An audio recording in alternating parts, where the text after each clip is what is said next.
Hello students, कैसे हैं आप लोग? सब बढ़िया है? तैयारी चल रही है अच्छे से? बढ़िया। चलिए, आज एक बार फिर से हम लोग, जैसा कि आप जानते हैं कि अभी हम लोग एस सीरीज कर रहे हैं। तो ये क्वेश्चन नंबर 17 है एस सी वर्मा के एक्सरसाइज का, और वर्ड प्रॉब्लम है। देखिए क्या लिखा हुआ है और हम लोग क्या प्रूव कर रहे हैं, आइए देखते हैं।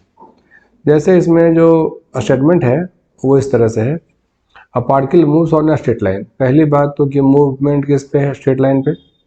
उसके बाद कांस्टेंट स्पीड है, इस बात पर ध्यान रखा जाए। At a certain time it is at a point. देखिए सर्टेन टाइम का मतलब क्या होता है? स्नैपशॉट, मतलब कि मूव कर रहा होगा लेकिन किसी ऐसे टाइम पे जब आप उसका फोटोग्राफ प्लॉट करेंगे तो आपको लगेगा कि हाँ इस समय ऐसे मूव कर रहा था। Certain time it is at point P on its straight line path, right. तो सबसे पहले हम लोग इसका डायग्राम बना लेते हैं। आइए, डायग्राम ऐसे मैं कर लेता हूँ कि जैसे सपोज ये ऐसे वाई एक्सिस है, ये ऐसे एक्स एक्सिस है, और स्ट्रेट लाइन इससे अच्छा क्या होगा? देखिए ऐसे मूव कर रहा था, राइट। तो ये स्ट्रेट लाइन हो गया, इस पर पार्टिकल मूव कर रहा था, और मूवमेंट के दरमियान सपोज किसी इंस्टेंट पे ये पॉइंट पी पर रहा होगा, ये रही उसकी कांस्टेंट स्पीड भी, ठीक है। इस लाइन पर मूव कर ही रहा था। So that O B cross भी is independent of the position P. अब देखिए ये लाइन समझिए, so that O B cross भी is independent of the position P. कहने का मतलब समझे कि ओ पी क्रॉस भी को पहले आप इवेल्युएट करिए। इवेल्युएट करने के बाद आप ये शो करिए कि वो पार्टिकल उस स्ट्रेट लाइन पे यहाँ हो, यहाँ हो या यहाँ हो, उसके पोजीशन पे ओ पी क्रॉस भी की वैल्यू डिपेंड नहीं करती है। हम लोग को इसी को बनाना है, राइट। ओ हर लिहाज से ये ऑरिजिन होगा, सब जानते हैं। तो चलिए हम लोग अब इसको सोल्व करते हैं इसके आगे। आइए, सबसे पहले हम लोग इसको मिलाएं। तो ये हम लोग अगर ऐसे मिला देंगे तो ये बन जाएगा ओपी वेक्टर, राइट। तो देखिए यहाँ से ये जो है ना, ऐसे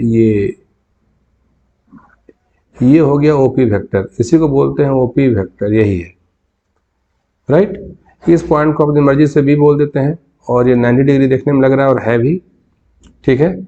और इस एंगल को हम लोग थीटा मान लेते हैं, तो ये भी एंगल थीटा हो जाएगा, राइट। अब आइए ओपी क्रॉस भी करें। OP cross V equals to, we have to prove that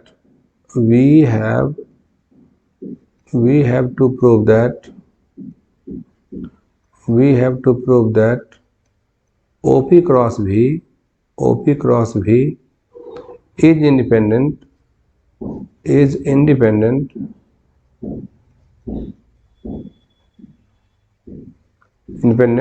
of the position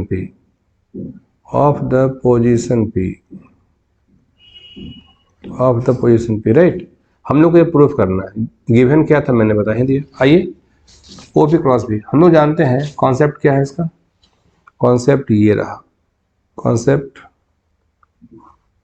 हम लोगों ने सीखा है कि A vector cross B vector की वैल्यू कितनी होती है? ये वैल्यू होती है modulus of A modulus of B sine theta, और ये एन कैप, है ना। तो ये था कॉन्सेप्ट, इसी पे बेस्ड है। तो ओपी क्रॉस भी, तो OP vector cross V vector की वैल्यू कितनी होगी? OP vector cross V vector that will be equal to OP vector multiplied by V vector, और साथ में साइन थीटा, है बात कि नहीं, और ये एन कैप यूनिट वेक्टर। तो आइए, ये बन जाएगा ओपी लेंथ, ये बन जाएगा इनटू भी, ये बन जाएगा इनटू साइन थीटा, साथ में एन कैप। ये हो गया OP vector cross V vector, ये ऐसा हो गया। अब एक ट्रायंगल देख लीजिए, ट्रायंगल है OVP. Now in right angle triangle, now in right angle triangle,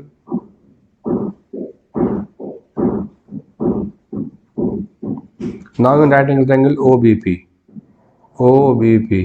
देखिए अगर ये एंगल थीटा है तो ये भी एंगल थीटा होगा, तो ये वाला एंगल हो गया थीटा। और हम लोग साइन थीटा की बात कर लें, sine theta will be equal to OB अपॉन OP, है ना। तो OB की वैल्यू कितनी हो जाएगी? OB will be equal to OP sine theta, right. अब इस वैल्यू को हम लोग यहाँ पुट कर सकते हैं। Therefore OP vector cross V vector it will be, we can write this as OV vector,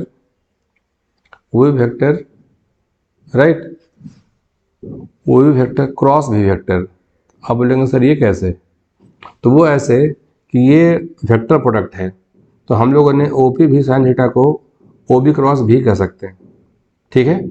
यहाँ पे OB वेक्टर और V वेक्टर, तो वो इस तरह से कि जैसे देखिए यहाँ पर ये हो जाएगा OB, लेंथ OB, साथ में भी उन दोनों के बीच का एंगल साइन 90, और अगर हम लोग डायरेक्शन की बात करेंगे तो ये -k में आना चाहिए, है ना। तो इसको भी आप ब्रेक करेंगे तो ये भी आपको -k में ही दिखाई देगा। तो ये हो गया OP vector cross V vector, है ना।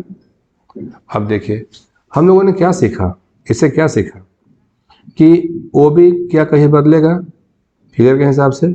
जवाब है नहीं। क्या भी कहीं बदलेगा क्वेश्चन के हिसाब से? जवाब है नहीं। साइन 90 की वैल्यू कितनी? 1। डायरेक्शन कैसा? -k। तो हम लोग कहेंगे so we see that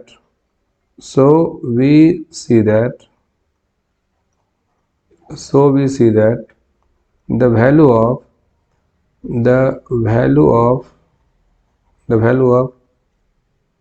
of OP cross V does not depend